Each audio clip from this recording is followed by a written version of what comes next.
Hi everyone and welcome. Welcome to the first week of the panel discussion in regard to our massively open online course hosted by NACYML, the National Association of Catholic Youth Ministry Leaders.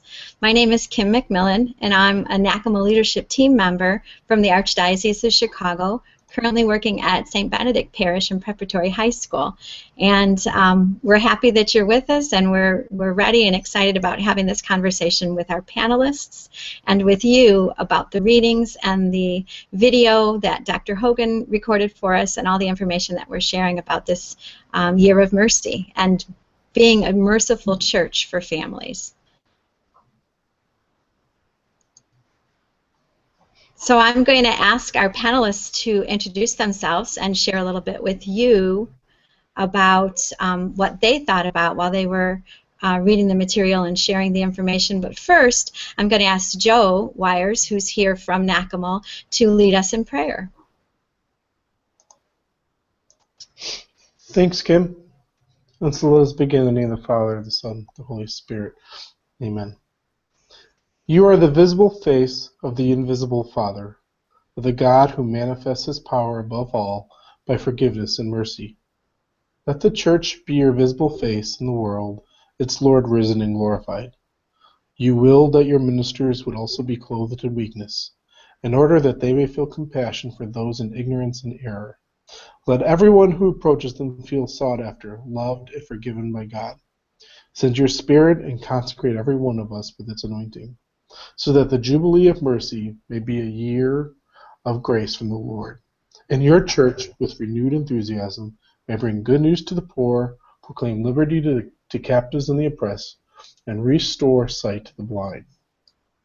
We ask this of you, Lord Jesus, through the intercession of Mary, Mother of God, you who live and reign with the Father and the Holy Spirit forever and ever. Amen. Father, Son, Holy Spirit. Amen. Thank you, Joe. Did you want to give us any instruction before we begin? Sure, Kim. Thanks, everyone, for having me. My name is Joe Wires. I'm coming to you from St. Charles, Illinois, home of a winter storm that's finally happening after our meteorologist has been saying it's supposed to have been coming for the last 2 days. And so I've been the project coordinator for this MOOC, and I'm really glad that you guys are joining us. And so thank you. I want to begin by just saying thank you. I'll be your relay, just so you know. Everyone on our panel, they are not able to see the chat box that you are saying. Hi, Carrie. I'm able to see that.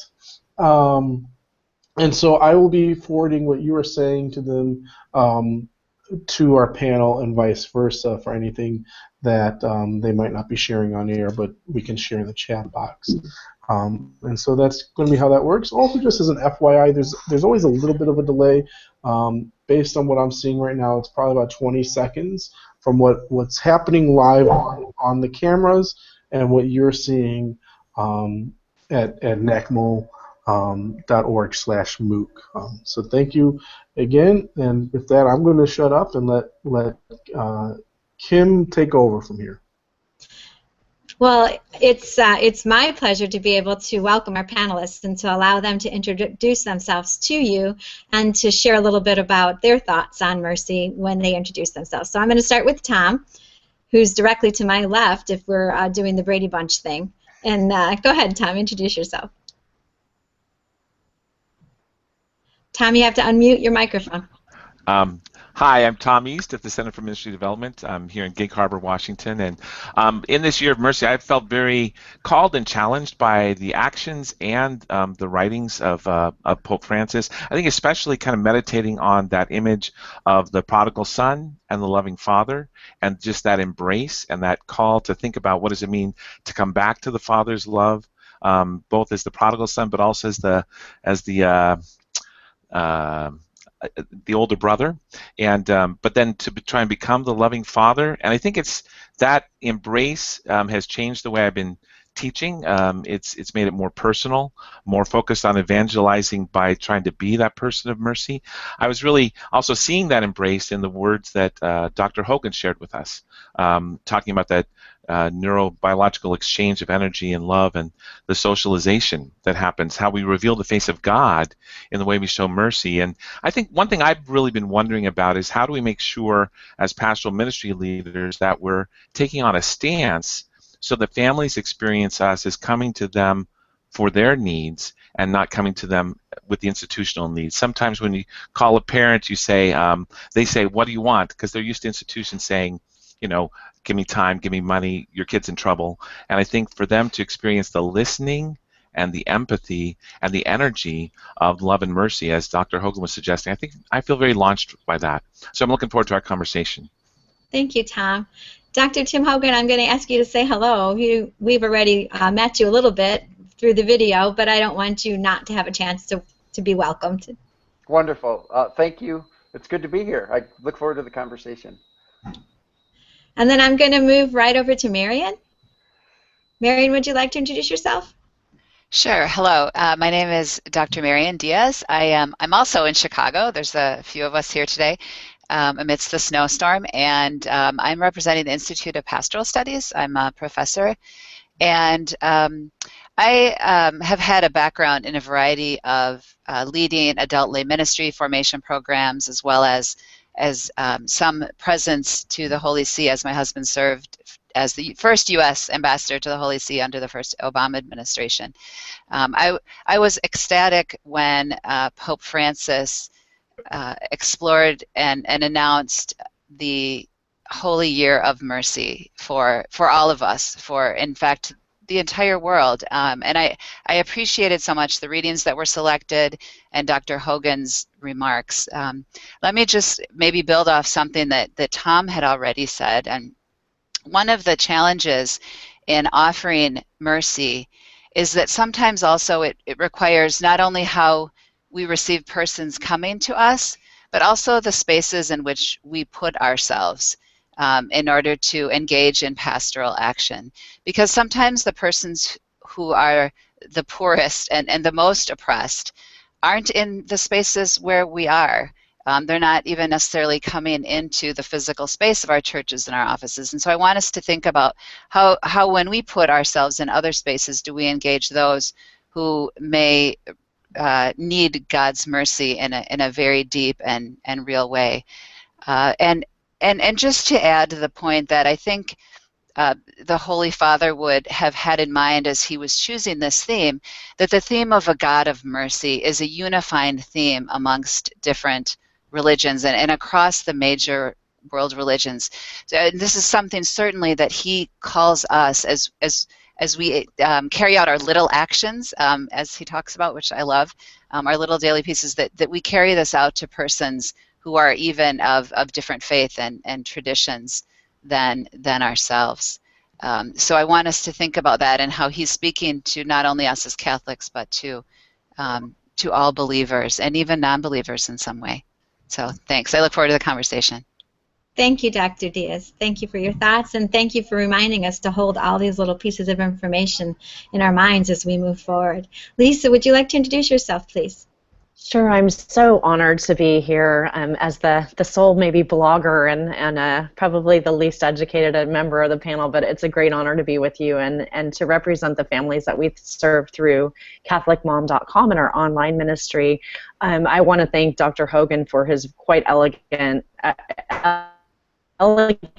and eloquent to this topic, because it's so greatly needed, both I believe for us as pastoral ministers in our own spiritual journeys with our own families, but especially with those that we serve. And I have a kind of unique vantage point to often be in an anonymous sense ministering to families who perhaps are too afraid or too broken or too separated to approach their own parishes. And most certainly my first line of response to them is always, please make an appointment to see your pastor, because I know I have an entire email folder filled with pleas for mercy from families who are just so broken. So I appreciate the opportunity to take on this important topic, to learn with and from all of you, and to be a part of these small individual encounters that will really make the Year of Mercy something truly meaningful for those we serve. Thank you so much, Lisa. Thank you for your thoughts. And reminding us to connect to families is key. And the idea that we encounter families in so many ways, and you especially in your in the way that you reach out to families also. So thank you for being here. Noelle, to introduce yourself? Yes, thank you. Hi, my name is Noelle Garcia, and I am a Catholic recording artist and speaker affiliated with World Library Publications. I'm a mom of 4. I have a 5-year-old, a 4-year-old, a 2-year-old, and a 7-month-old. So we're building disciples here in our own home as well. And you know, one of the things, 2 things really struck me tying together the readings and from Dr. Hogan's message. And one was Pope Francis says that after Adam's sin, immediately the process began for a return, allowing for a return. And Dr. Hogan said one of the first steps to allowing for that return is to release our own bitterness and resentment. And for me, when I travel around, it's so easy to go into parishes. I'm automatically welcomed. But how is it for somebody who's coming into our parishes? Are they automatically welcomed? Are they appreciated? And do we allow for that opportunity for return? Do we show mercy in that way to the families that show up at our front doors, or they've been involved for a while and they leave and we never reach out to them? Do we allow for that possibility of return and connect mercy to families in that way? And so that's something that really struck me that I hope that we can delve into a bit more in our time together. Thank you. Thanks, Noelle. And Christina, would you like to introduce yourselves to us? Absolutely. Welcome. I'm in Southern California in the Archdiocese of Los Angeles. I am an Associate Director and Division Coordinator for Youth Ministry in the office.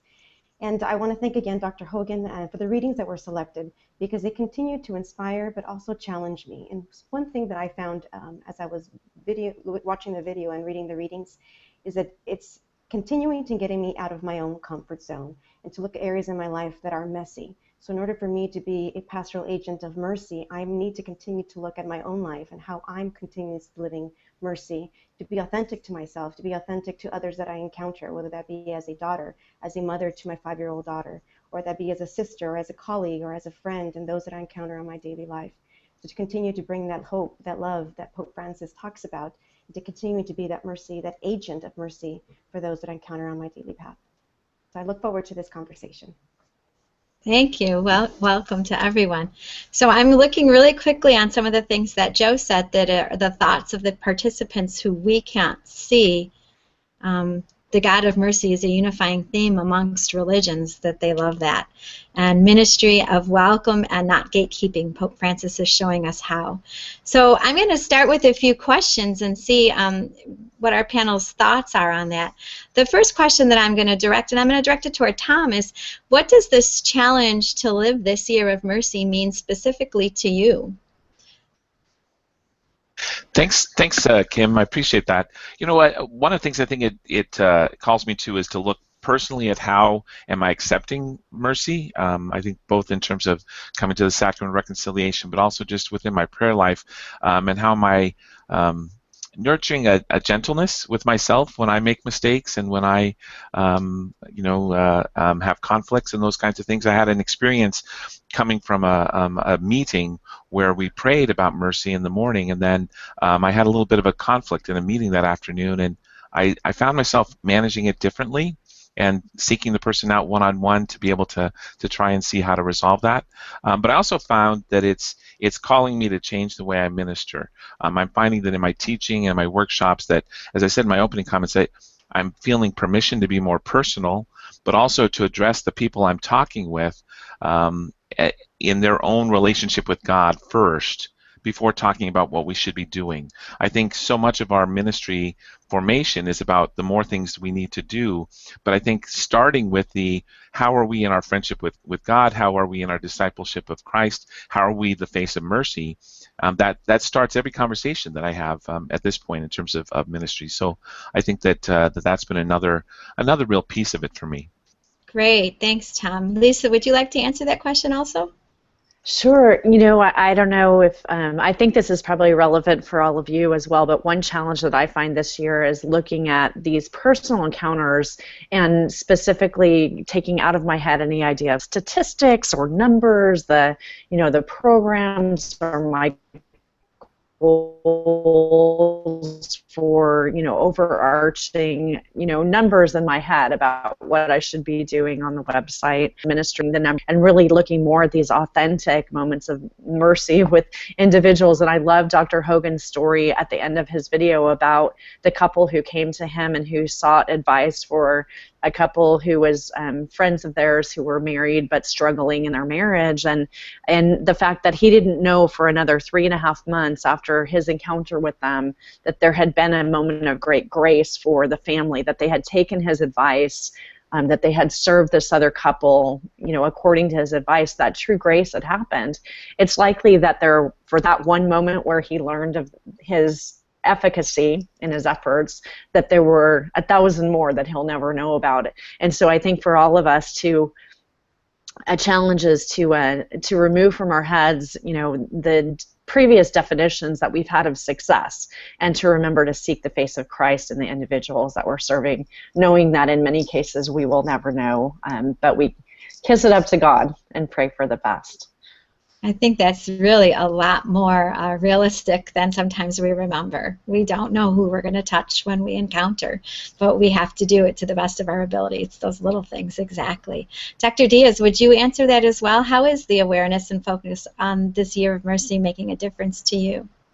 Yeah, I think in some ways I have tried to put on more and more, maybe it's a similar way of stating the same thing, just sort of a stance of openness to each person that I would encounter, whether that's in the city or in a rural, and just how I engage people and try to be more open in considering starting a conversation. How do I see their face? Maybe it's saying an interior prayer for them, even if I don't know their story.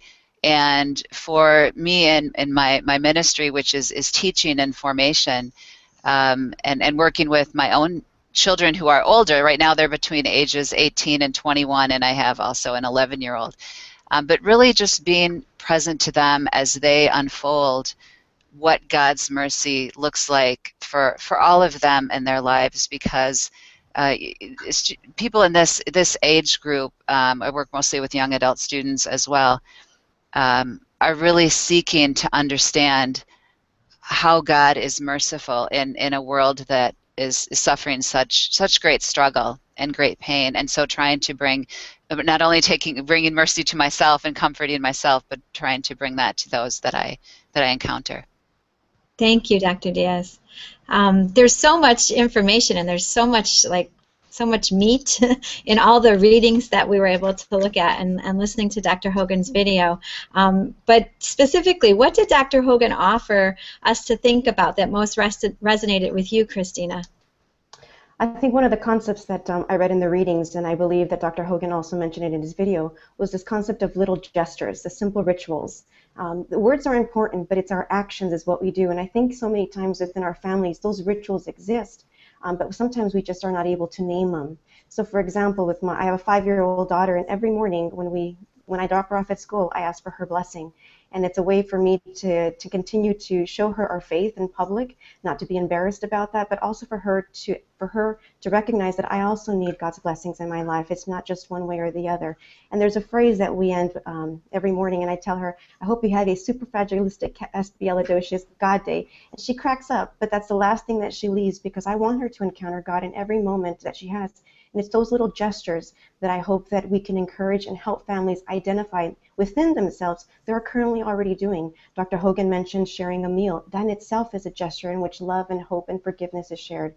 It could also be a special prayer. It can be a ritual. It could be a bedtime routine. It can be a song. It is those small little gestures that I think go a long way in planting those seeds of hope and faith and mercy in our children. Thank you, Christina. Noelle, how would you answer that question about Dr. Hogan and what he offered us in the video that most resonated with you? Well, right when he said that there were two different kinds of families, and one is the overscheduled, busy, crazy family, I said, that is us. That is our family. We travel. My husband's a youth minister. We teach music lessons, and we are just running all the time. And you think, well, we have to pay off debts and we have to do this, but really time is so sacred, and time is something that you can never get more of. And I've really, in the year of mercy, been applying that just aspect of just time. And when Dr. Hogan was talking about, and Christina addressed it as well, the little rituals, I just think that's so important, these little moments where we put our phones down, we turn off all the screens in our house. We have a phrase, no more screen time, no screen time. And everybody will just turn everything off and we'll just be present together. Sometimes we always think we have to do something, but that ministry of presence is something that so many people lack. You know, and we see it with families that are all in the same house, but everybody's in their own room on their own screen, and we're just disconnected in that way. So having a ministry of presence where we consciously say, I'm going to turn off my screen for 5 minutes and I'm going to be present, even if it's just that 5 minutes. What that says to your family members is this is important. This is important to me. Even my husband and I, when we go on a date, we have a no screen rule. So we'll leave our phones in the car, you know, because it's too tempting to say, well, let me just check this one email, or let me just update my status, or check into this restaurant so everybody knows that we're on a date, you know. But I think that the more that we can just be present, I think that the better our families will be, and the better connected we will be. As Dr. Hogan says, we're all connected in such a very physical way that that's something to keep in mind. Oh, thank you, Noelle. You know, there's been a lot of comments coming in from the people who are watching the panel and participating in that way. So I'm going to go to Joe so he can share some of those comments with us, and then maybe after that I'll direct a question to Dr. Tim Hogan. So go ahead, Joe. Share us some of the things that you're seeing. A lot of people are, again, just continue to love the rituals. Cindy Kylesworth had mentioned how she liked Pope Francis' suggestion to sign the cross on family members' foreheads. I know personally that's one thing that I do. You know, every night as I go to bed and I go and tuck in my kids and make sure they're already covered up. I do that, and I have a little blessing I give them. So that's probably the big thing. A lot of people are talking about that. You know, being physically present, connecting makes a huge difference. They like Noelle's get rid of the screen time, and that busyness. How do we continue to serve those families that are overly busy? Because it's so important to address it. Then I think Noelle kind of brought it up too. But how do we also not fall into that trap as youth ministers and as families of ministry? It's very easy for us to become overly busy and overly scheduled. So. Yeah. I especially like the way when we first started watching the video, Dr. Hogan reminded us to not think of how we give mercy, but how we need mercy and where it's needed in our lives first. Sometimes I think as pastoral people or ministry people, we're always about giving without ever really paying attention to starting at home first. Dr. Hogan, can I ask you a question? What do you think that this challenge of mercy means to the young church? Well, I think the young church actually seems to have their finger on the pulse of what Pope Francis is saying. I think they seem to understand a language of mercy. So I find, like with my own kids, and when I get to speak at youth ministry type gatherings, as we start adopting this language of mercy first, relationship first, people are right with us, I think, with that. I think this is the doorway to reach the young church. Great, thank you. Mm-hmm. Tom, can I ask you, have you had a specific experience of mercy, whether you were able to offer it or whether it was offered to you, that you might be able to share with us? Sure. I think in some ways I'll be speaking as a parent and I'm a parent of young adults, so I don't have the same kind of busyness, but I was trying to talk to someone who's about to become a parent of young adults, and I said, well, you have the same amount of worry and the same amount of concern, but you have lots less control because you don't see them all the time. And I think just in terms of experiencing within the family the ups and downs, the things that can happen, that I feel like they've been teaching me how I'm called to grow in mercy in new ways. Just whether it's a ball that got dropped in terms of college applications or those kinds of things, or someone who's really struggling. We've had a couple losses in the family in the last couple of years, and to experience the way that I see my daughters gather around each other, I feel has really been teaching me about what mercy is about. Not just in terms of the forgiveness part of mercy, but that just deep water, unconditional love has been really powerful for me. Thank you, Tom. Christina, you were going to share maybe an experience of mercy that you've had? Yes, just to piggyback on what Tom said in terms of also being a parent and a mother to a 5-year-old. I think so many times we don't recognize how much our children end up teaching us about God's love, God's mercy, and God's hope, and just an unboundless amount of love that's there for us. And just the other day, my 5-year-old came to me and showed mercy to me in a way that touched me, and I was in tears when she said this. And she said, "Mama, I don't know why I love you. I don't know how much I love you, but I love you." And just for her to express that amount of love reminded me of how much God loves me. And that was enough to fill my heart for the entire day, and it still fills my heart. And I think when we allow ourselves those moments, those connections with our children, and for them to express what's genuinely in our heart, it's what fills us and reminds us of how much God's present with us all the time. That's beautiful. That would sustain me on some really bad days, I'm sure. Dr. Diaz, could you share a little bit about families and parenting and immersing with us? Yeah, I was thinking about this. When my 3 older children were younger, I didn't use the explicit language of mercy with them a lot, but of course, with a triad of 3 kids within 3 years, I was constantly talking to them about gentleness and about having gentle bodies and using gentle voices and caring for their things, for their belongings. And so and as they would sort of jump to bite at each other or show each other like, oh, I'm blaming this child for that, or I'm blaming this one that, I would go back actually to the phrase of, how you have a log going through your head. How can you see the speck in your brother or sister's eye, right? And they would laugh because they knew, obviously, if they have a log going through their head, they're not going to be able to see what's going on in terms of their sibling. And so this idea of how do we build in forgiveness, showing our own humility in what we know or what we think we know, avoiding pointing the finger. I think I learned whatever I learned about peace building from these, 3 children. And I think the other piece now, when I look at it, I always say that with these older children now, I call it PBT. I'm parenting by text.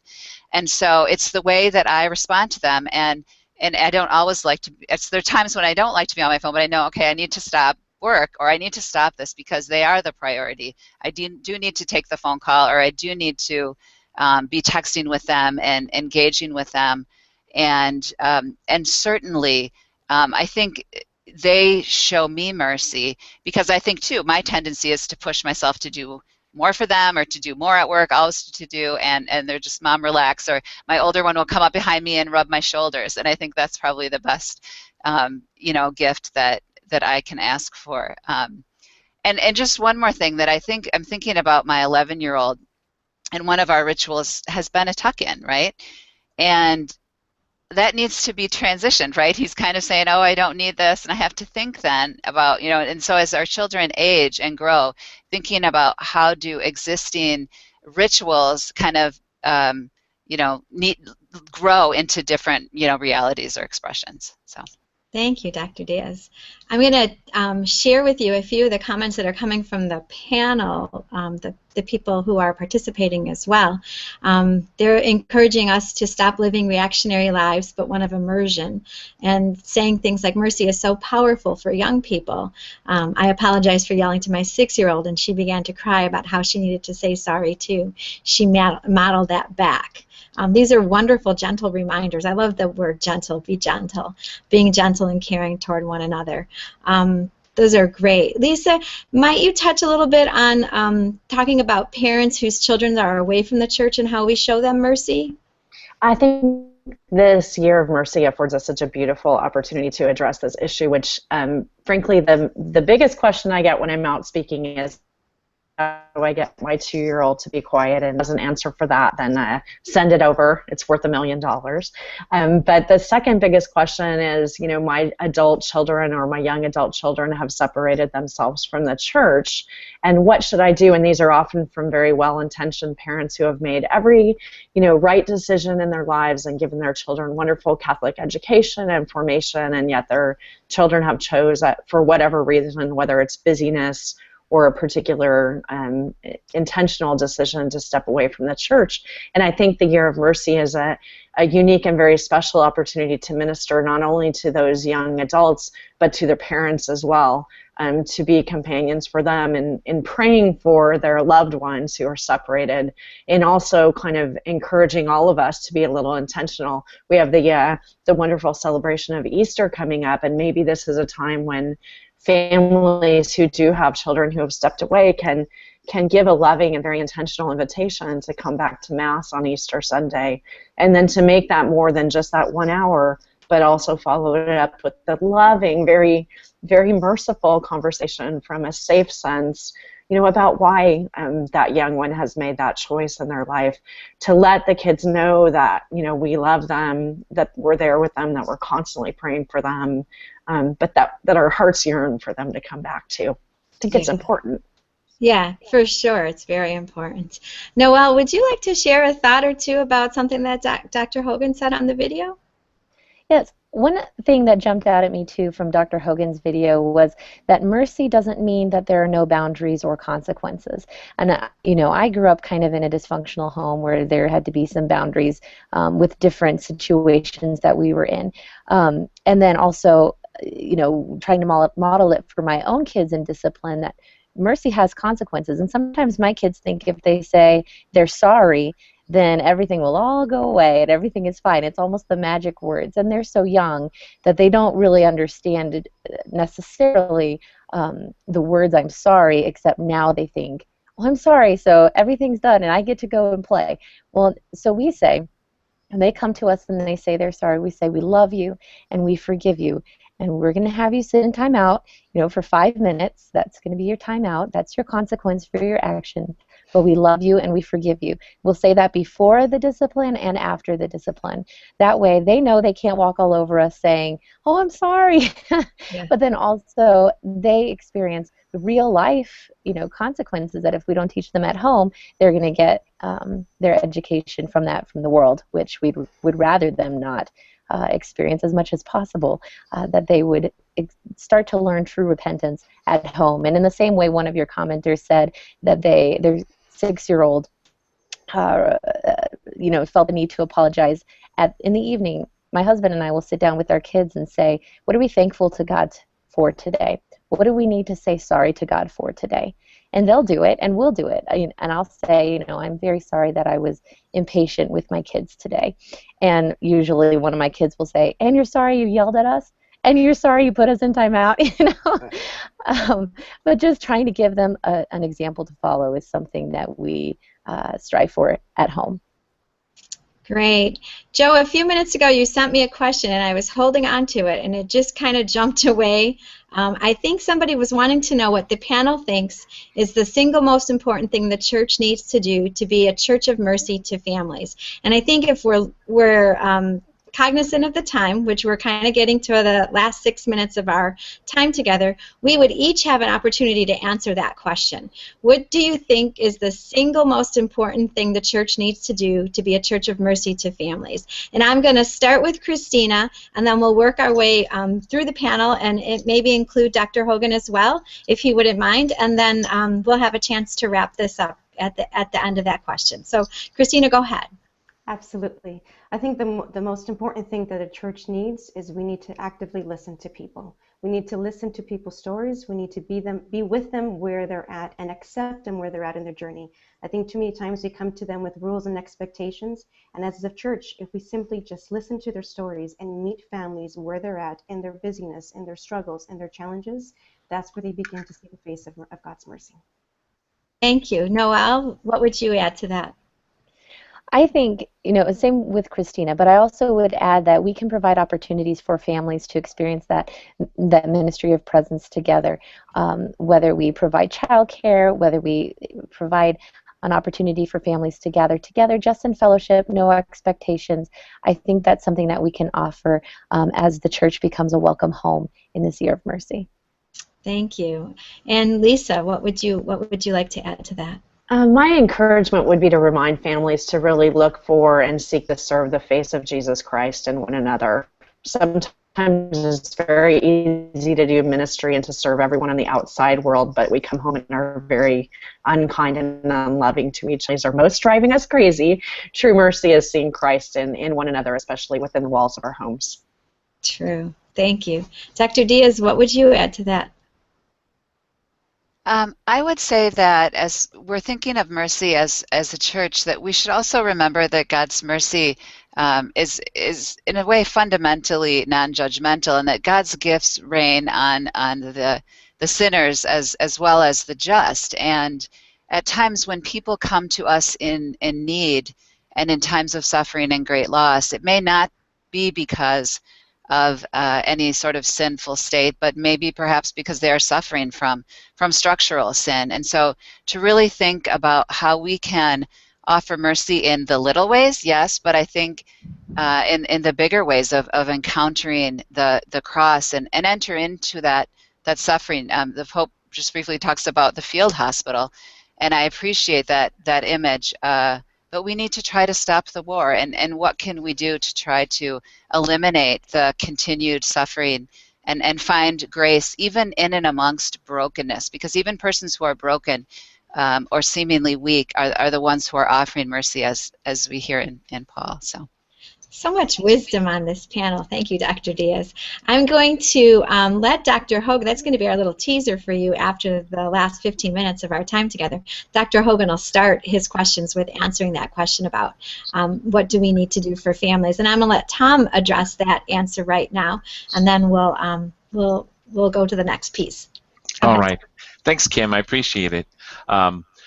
I think we've been hearing a bit about the personal implications of mercy and implications for us as a parent and even as a pastoral minister, how we approach and listen and empathize with families. But the thing I want to say is I also think we need to look at our own power and our own ministry programs, and how is it that not just our personal interactions, but the requirements that we have of participating are also merciful? How do we make a change in how we're doing our ministry so that we're really extending that mercy to families? Even a change like having a rocking chair in the worship space so that a nursing mom has a place to go, or a change in our confirmation requirements so that it doesn't feel like you're checking things off a merit badge, but it really feels like socialization to the face of God in love in the family. So I think even just recognizing that there's this structural organizational element of mercy. How is our church emanating mercy through every word we speak and every communication and every interaction? I think that's the big call to mercy as well. I think with the fact that we just have this in front of us, and it's in front of so many of us, that reminder changes things. It changes things just because of our awareness. And anytime you're looking out for ways that you can be merciful or recognizing that we are people of mercy, it sure helps us all be better people. Thank you so much, panel. I'm going to let Joe share a little bit of the comments of the those that are with us that we can't hear from. Joe, would you like to share with us some of the things that are being said? Sure. There's a lot of great response to this question from everyone else. And I think Cindy Cowsworth started off by saying, what's the number one most important thing the church needs to do? Listen, be present, meet people where they are at, and go to them rather than expecting them to come to us. And then Pat Sprankle, one of our leadership team members, and you'll be seeing him a lot in our online forums this week. He talked about how to help families see sacredness in their time together, in the car, at the mall, at sports, at the dinner table. Someone said loving the idea of having fellowship from the church without expectations. We don't always have to add tie-ons to everything that we do. We gather people. and then a lot of people were agreeing with what you guys are all saying, what others are saying. And one thing Barb Laguerre said, whenever injury occurs, the church needs to ask for forgiveness in large ways and small, as an institution and individual pastors, pastoral ministers. I think that's something that we're seeing a lot this week, actually, after the Oscars and Spotlight.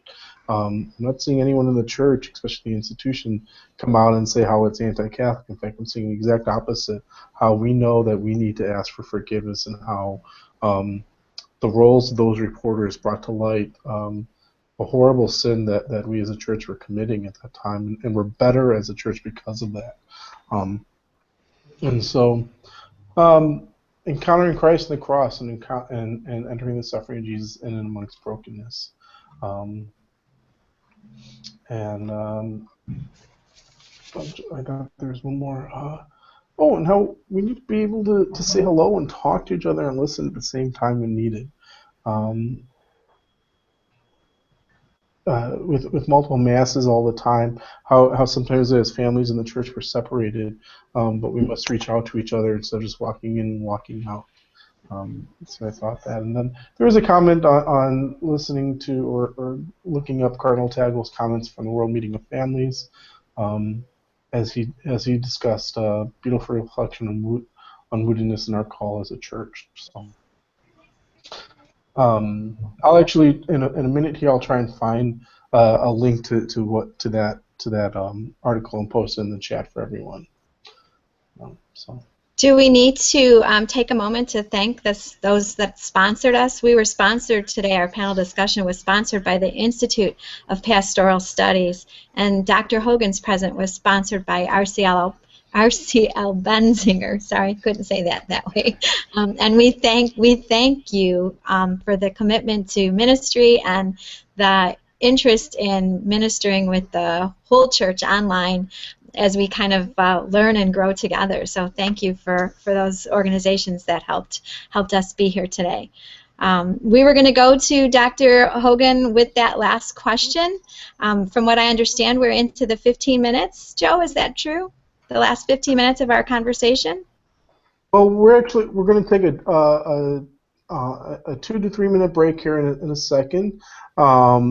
Though there are a few people on our panel that have to get off. There's a few that want to stick around, I know, to continue having this conversation. Our conversation is going to kind of change from being a panel to more question and answer with Dr. Tim Hogan. So go ahead and start sharing some of those questions in the chat box so we can at least give him some preparation to think about them. Especially since I see there's almost 100 people in our chat box right now. So thanks for joining us. Dr.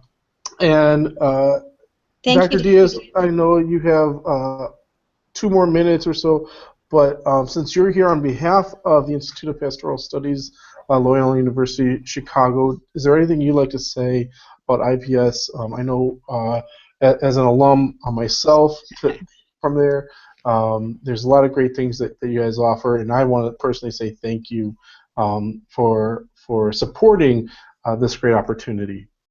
That's great. Thanks so much, Joe. Yes, I'm in my 2nd year at the Institute of Pastoral Studies.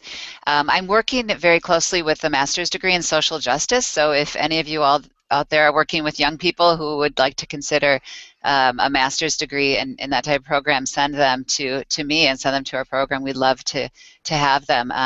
We have master's in spirituality degrees and master's in pastoral studies as well, completely online.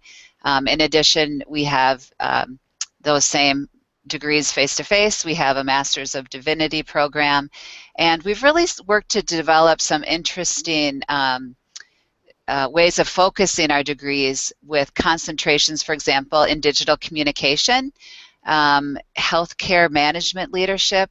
We're recently announcing a new focus on church management as well. So we're using the strengths of the large University of Loyola to build into what we can offer from and through the Institute as we really try to think about ministry for the future, looking 5 and 10 and even more years down the road. So Chicago is certainly an interesting place to work and do ministry. You can learn quite a lot. But I've been really happy here and appreciating our younger students, especially mostly in the social justice degree, and then working on pastoral counseling and that type of work. In fact, we also do a lot with the Archdiocese and do a lot of local programming for laypersons as well. So thanks so much for having me and for supporting this. Thank you. And I'm just going to add, this is not going to be the last time we're going to see or hear from IPS. Dr. Timon Davis, who many of us saw in San Antonio last year at NCCYM, she's actually going to be on our forums in week 3, talking about how we can be a merciful church to all, and continuing that conversation. Kind of going back even to what she was talking about back in San Antonio. So we're really excited to have her joining us too, and she's a professor at IPS Loyola. So all right, let's go ahead and just take a 2-minute break. Then we'll come back. How about we go to 55? So that's 4 minutes, I guess, based on my clock. But 55. On your clock, wherever you are in the world right now, we'll just pause and we'll come back and we'll be focusing our conversation with Dr. Tim Hogan. A lot of great questions already in the chat box, so thank you, and we'll be back. Thank you, everybody. Thank you, Kim. Thank you. That was great. We're still live, I see. That means we're probably still loud. Okay. There we go.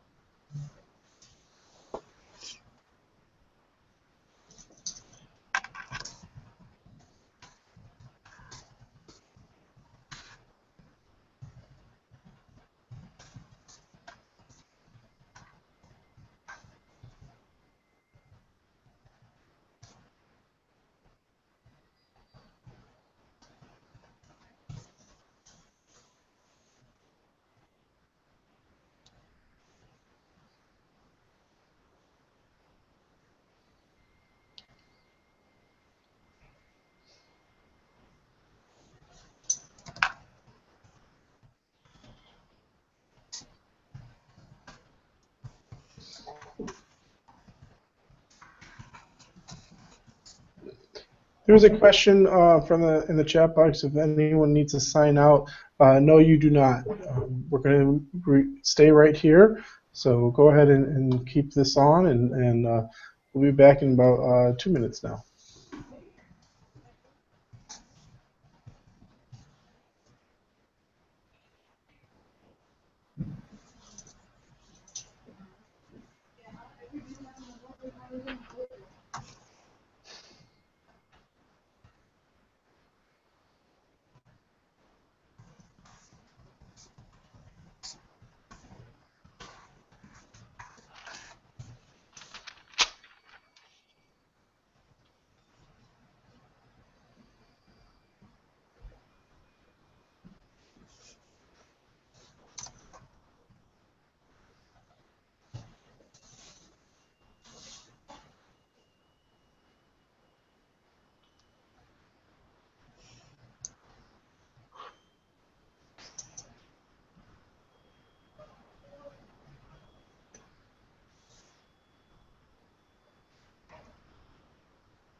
Hi everyone, welcome back. Hope you were able to stretch your legs or run to the washroom, get something to drink.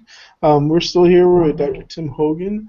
Once again, we thank RCL Benziger for bringing Dr. Tim Hogan to us, both with his video that we all enjoyed over this week, and then here on the panel as well. And so, Dr. Hogan, we thank you, one, for giving your time and your energy with sharing your thoughts in that video, and then, of course, being here for this discussion and for these Q&A. So on behalf of the MOOC team, I thank you. And with that, I'm going to turn it back over to Kim, and we're going to kind of go ahead and get started just talking directly with you. Dr. Hogan, do you see the question that I posted for you way back in there? What's the most important thing the church needs to do to be a church of mercy to families? That's a good place for us to start, and then we'll just start taking the questions that people are sending to ask you specifically. Sounds great. Sounds great. Well, the first thing that struck my mind when I saw that question may seem a little cliche-ish, but my question is, how do we pray in a new way for the people we serve? Because I find, like, when I'm looking at my own family of origin, taking the time to pray for them one by one, a lot of times things strike me about a way that I need to be with them that's different than the way I've been with them. Because the mercy part doesn't always come quick for me. And so to commit whatever we're doing to a grounded kind of praying. I also think that fits with the research that I discussed in the video, that when we ground ourselves in a relaxed kind of prayer, God, I think, is able to show us what it looks like to connect with a soft heart, which I think is what we mean by a merciful heart. So it sounds a little cliche, but I think it has a lot to do with how do we pray differently and better for the people, both in our family of origin and for the people we serve. I think it starts there. That's a great starting place. Thank you. So someone is hoping that you can expand upon the interpersonal neurobiology of energy exchange. They especially liked your story about your daughter Megan and the fact that she learned by you and your wife's example. What could you expand on that at all? I'd be happy to. This is actually a relatively new way of thinking in the field of psychotherapy and in family therapy. The interesting thing is our field, for a really long time, didn't do a lot to help us understand what healthy relationships look like. We were really good at diagnosing what was a bad relationship, and even family therapy was all about understanding how bad families make troubled kids. But we never really said, but what about good relationships? What happens in good exchanges? And so you have these people down at UCLA, where most of them are people like Stan Tatkin and Dan Siegel, and they are beginning to really study what happens when people are with each other. So the kind of marital work that I do, I have a high definition camera that records my sessions. And a big part of my work is, when the session is over, rewatching the session, not for the words, because people, when they come to marital therapy, are usually lying because they're trying to convince me that, that they're right. That's just what we do. That's not bad people. That's just people, right? I don't mean that in a critical way. But what's really happening is what's happening in their faces. So what you notice when you study people as they interact with each other, you really get to see how faces trigger each other. And so, there's an experiment that I do with people that maybe you've heard. You have two people when you're doing if you're doing a workshop, you can have people face each other and then have one person try and keep a really blank face, and then have the other person just smile as warm and energetically as they can. And within 5 seconds, everyone in the room is smiling, because of these things we have in our brain that are called empathy neurons, which, again, you may have heard of this, that are located kind of, right by the superior temporal lobe, and then deep inside in the frontal part of the brain, where we can actually, we know what's going on in you. So there's a sense that there's an energetic way that we really do sense what's going on. We just can't be, we aren't islands in any way. Does that make sense? Oh, it makes a lot of sense. It really does. And body language and facial expressions. Oh, yeah, yes. Very interesting.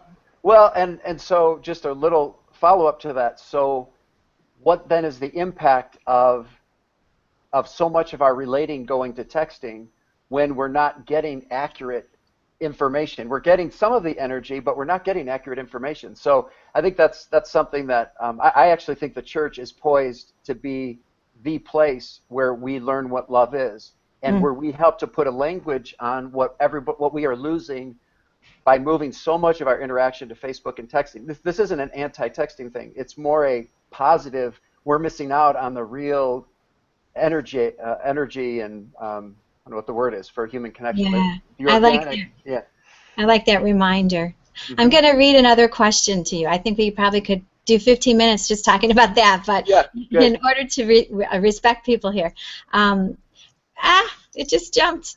Do you have any ideas on specific things we could do as a parish to reach out to those busy or broken families who need mercy? Absolutely. It's a huge question, isn't it? Because wouldn't you say that is the issue today? That with everything that has moved us into post-modernity, we just have too many options. And so what do we do for folks like that? One of the things I wonder about is what would it be like for a whole ministry staff, and then even key people in our parishes who kind of get what the church is about, to begin to ask ourselves, what do we need to change so that we are going out and finding the lost sheep? And so just some quick ideas that have come up. Things like if soccer and sports, for example, I'm guessing that happens where you guys are, right? That people don't come on Sundays because they have tournaments and all that kind of stuff. I mean, what would it be like to say, do we need to find a way to send like a missionary to the ice rinks on Sundays? Do we need to consider the possibility, when possible, to celebrate the Eucharist in an ice rink periodically? Like if there's a big tournament in town, maybe local parishes that have that maybe we need to start thinking like that. So I mean, that would be one idea, but and then the other big thing is, because people are so busy, how do you combine things? Like one of the things that we found pretty effective is when we do a marriage enrichment night. People say, we want to do a marriage enrichment night, and I say, if you want it to work, you got to have childcare, and you got to make it a date night, because people don't have time to add something else. But if you give them an inexpensive way to have a date, and part of that is a 30 or 45-minute uplifting, fun message from somebody, then they can do it. But people can't add many new things. So we need to think about what are they doing and how do we dovetail that? Like someone said earlier, I really like that. We need to be asking ourselves every time we reach out to someone, is this about their need or is this about the need of the church? Boy, I like that suggestion.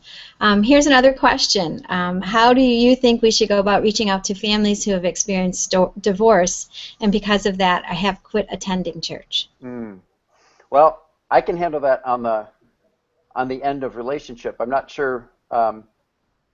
Well, and I guess I would just say the first step in that is almost always to begin with a prayerful, reflective, like a prayerful way of saying, Lord, how should I reach out to these people?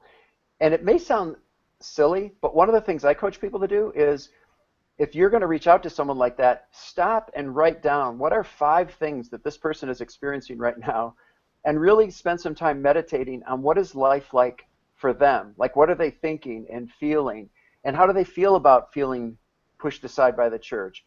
And then praying with it through their point of view. And it sounds really simple, but it's amazing to me how much that can increase our skillfulness at then sitting down and meeting them for coffee, and maybe finding a priest that would be good for them to talk with, and maybe begin by strengthening our sense of connection with them, so we're sensing the energetic bond, and then knowing a priest that we can be a mediator to see if they can have a meeting with a priest who could help guide them about what the steps would be.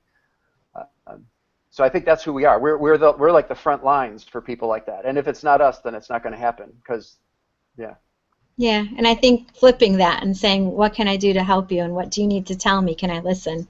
Before you start trying to say, what are we going to do? Absolutely. Perfect place to start. That's wonderful. Someone is interested in specific ideas on how to address the issue of resentment and bitterness that you talked about in your video. Yeah, so for a long time, the research on helping people recover from bitterness was really dismal. And in fact, if you know people who have had to go to an anger management class, most of those classes are not designed around getting rid of the root causes of anger and resentment. Most of them are all about how do you avoid this person that makes you really mad. So, but the last about 10 years, there's been some pretty good work done. And essentially what it has to do with is how the challenge is to face, to be able to, when we walk into a situation with someone who's really hurt us, to be able to hang on to what we would call our core value, or what we might say the mind of Christ. Or in the meditation that I created in the fall, I finally made it available to everyone, and it's free. I mentioned it in the video, but you can get it on YouTube, or you can get it on Spotify for free. You can also get it on iTunes, but you don't need to. So, but the idea is to be able to experience groundedness with Christ, and then switch in your mind to the painful situation, and then find a way to hold on to that energetic connection with God while we are experiencing the situation. And I say that because it's not the same as just praying for our enemies. Because when we are praying and we're just praying for our enemies, we don't have access to our resentment. You know, resentment is a physiological experience, usually in our heart or stomach. So we have to find a way to mix those two experiences so that our nervous system physically releases the actual resentment. Does that make sense? I'm not sure if that makes sense, but there's exercises to do that, and that's the research that I use to create the prayer meditation, I'm Releasing Resentment. Wow. I'm gonna, Joe, is this question that you sent me, is that for Tom or is that for Tim, Dr. Hogan? The question? I would like to hear what Tom thinks about what we can do with families of teens to help them be more merciful with their teens. Is that for Tom or Tim? I haven't gotten the clarification. I did ask that a minute ago. Oh, okay. So sorry, I was going back seeing if I missed it at all. Yeah, quick little typo there. I'm not sure since this was Dr. Hogan's time. But one person said they would like to actually hear Tom kind of respond to it as a youth ministry expert. Okay. So how can we help families of teens to help them be more merciful with their teens? You know, I think it's a wonderful question, and one of the things I experience is that parents of small children and even grade school children, there's a lot of support and guidance for them. There's moms groups, and there's a lot of outreach and a lot of ways we connect them with each other. I think a lot of parents of adolescents experience a lot of isolation, and they get some really bad messages from the culture. The basic message is wait out the storm, and you know, it's not helpful. So I think the church has a huge opportunity to be helpful to parents of adolescents, to both be comforting, offer some consolation in some challenges of this time, but also practical ideas about how to make that transition. I think it was Dr. Diaz who mentioned the transition to when their child's 11, no longer doing the tuck-in, and I think those kinds of transitions. What are some ways that we show mercy, that we show love, we exemplify forgiveness and understanding as a parent of an adolescent? It's different than when they're 2 years old or 5 or 8. So I think we need to be doing a lot of ministry with parents, recognizing their need for inspiration and mercy and kindness from us, but also practical ways to be with their adolescents in a new way, because the whole family's going through a transition, and I really don't think that they've experienced the support that they can. I think we have a lot to offer. Great, thanks, Tom. Joe, what would you like to add? I was just going to add that mercy, when we talk about showing it to teens, I think it has to begin at an early age and early in the family ages too. There's a parish that I do some consulting with and some work with, and they recently started offering mentors to families with baptism. So it's not just come through the baptism class and understand the sacrament. It is then, okay, 6 months after your baptism, there's a couple that comes and talks to you and how are you doing, how are things going with as new parents, new family, and that continues. The idea is this couple continues to mentor new parents, whether they're young or old, new parents though, through this process.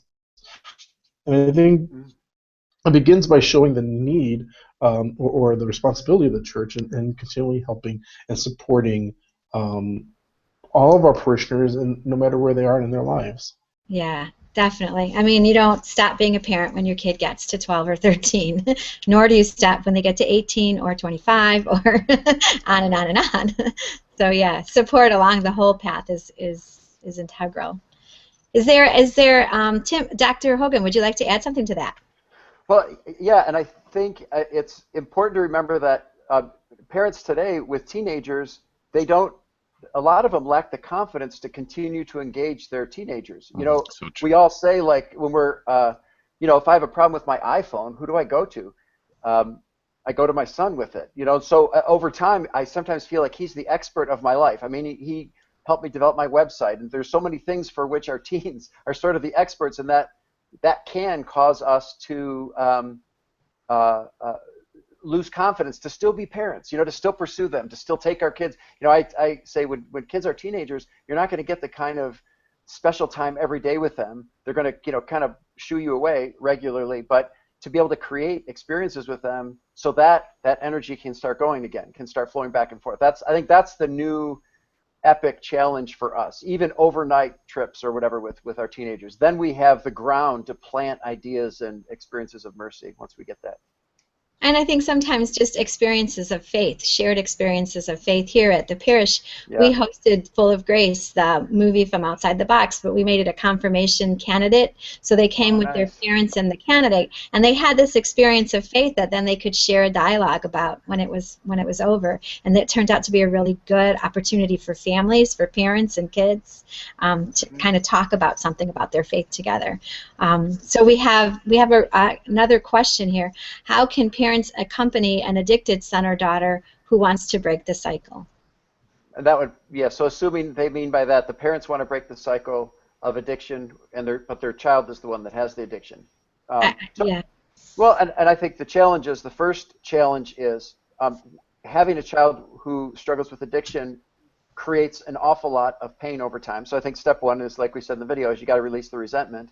And then the second thing, I think the best thing parents can do is really talk with someone, especially someone that has experience in addictions, and really get clear about what healthy boundaries look like. Because the toughest challenge parents have, and it's heartbreaking, is knowing what is the difference between unconditional love and enabling. Like, when is unconditional love not loving anymore? I mean, that's the thing. That was what I was saying in the video. Reading The Face of Mercy, I loved it, but then was like, but what does it look like for people who you're mad at them because they hurt you and they haven't said they're sorry yet, you know? So what does mercy look like there? And I think part of that is to have an idea of boundaries. The other thing, real practical, that people who have sons, children who are addicts, or family members or parents, is do some research about what kind of recovery programs are available, and then make some decisions about, at least be able to, when they come to you and say, I want to get better, at least be prepared so you can say, okay, here's 3 places, I've already called them, this is what it looks like, let's go there.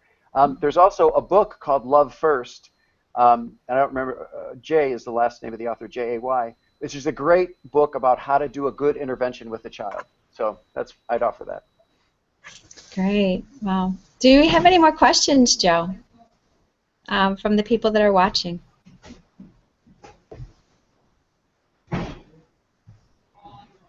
Would there be any more questions from our panelists? Sorry, I jumped to Amazon real fast so I could try and find the book to throw it in the chat for everyone.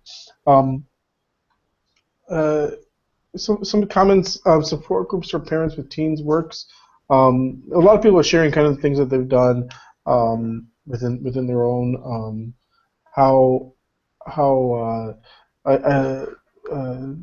Pat Sprinkle made the comment of how, I think it was him who said, helping and supporting teen parents begins long before the children are teens. And I think that's important to know. Cindy, you're asking for the book name again. It's Love First: A Family's Guide to Intervention by Jeff J.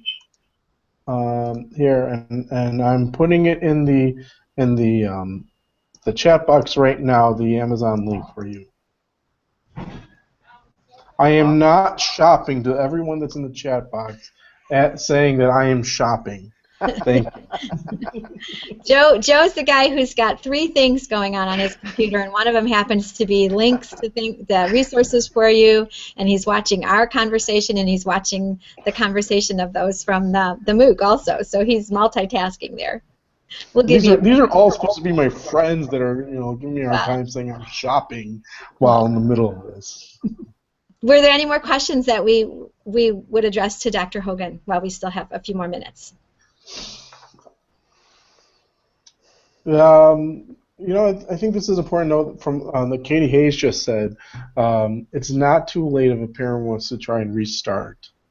So I think that's good. Good thing to share.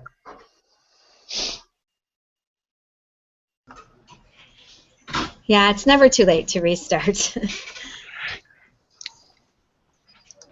Tom, did you want to say something? Well, yeah, actually, I thought that might be a good question for Dr. Hogan, would be how would you restart?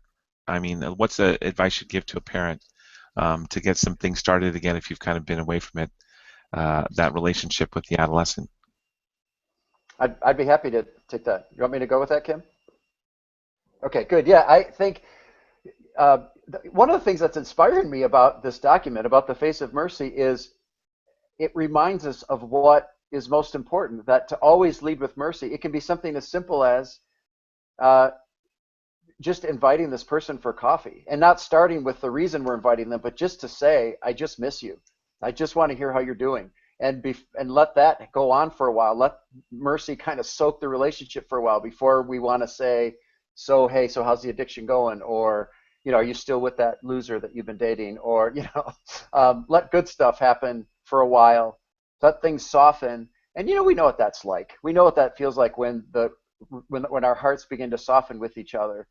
It's always got to be the first card we play. We can't lead with our boundaries. We got to lead with love. That friend of mine that I was telling you about, he did that all the time. He would meet with his son and just spend time with him, and then hear that he's still using. And so the dad would know, I can't give you money. I can't let you come back home because you're using, but I still really love you. I really love you, and I'm here for you when you're ready to live a healthy life. I have everything available to give you that. And I think that's got to be our position. That's with people. Thank you. Thank you for that reminder. There's a comment here, Dr. Hogan, I love your inspirations and reminders of leading a life with mercy. So I think that we can all say that we love this conversation and the information that's kind of been presented to us and the way that it's led us to have this conversation today. So we thank you for your time. We thank the panel for their time. And Joe has a few things he needs to say on behalf of NACYML, on behalf of the Massively Open online course, and I'm going to take it and give it to Joe. Well, I again want to thank Dr. Hogan for joining us. Great insight. I remember when I first watched the movie or your film, I called over my wife and I said, "You got to come over here and listen to this." And I think many of us have that same reaction. And so thank you. Beautiful words that I think many of us are going to watch again and again. So I thank you for that. And then Kim, I also want to thank you for hosting our discussion. I'm looking forward to you doing it again this evening. And I would like to invite everyone to join us again this evening. One thing that we learned last year by doing these MOOCs is that our afternoon and our evening discussions, while the topic is the same, the wisdom that gets shared is quite often different, and it's still great. And so I would invite you 9 p.m. Eastern. We know that's kind of late, and so that's why we are not going to have the second half here where Dr. Hogan joined us. It'll just be our panel discussion, and we will end at about 45 minutes after the hour. Pat Sprinkle just shared the Colonel Taggle's comments from the World Meeting of Families in the comment section, so in the chat box, that he mentioned earlier. So I recommend that too. Please do visit our classroom and make some comments in our forums. We have some great moderators and experts in there willing to share their wisdom as well. So be sure to talk to them. You get to also, there are a lot of great resources, downloadable resources from RCL Benziger, Outside the Box, and I'm sorry I lost it. I had it.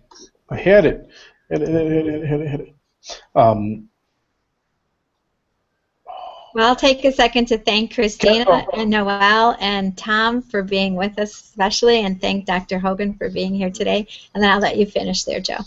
Yeah, and Catholic Life and Faith as well. So I'm sorry that I just had a mind blank there. A lot of great downloadable resources for everyone that you can use in your ministries.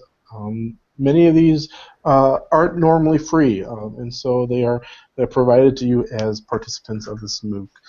So there is still plenty of time for new people to join us. So please tell your friends if you've been enjoying this opportunity, and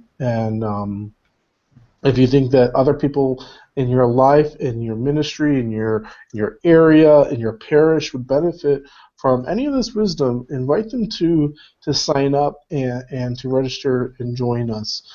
It's really great to have one to know who's coming and enjoying everything.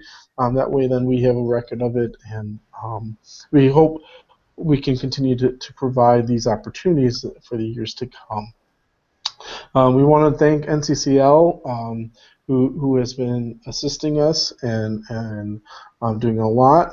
Christina Lamas is here because of on behalf of NCCL, so thank you, Christina, for being part of our panel.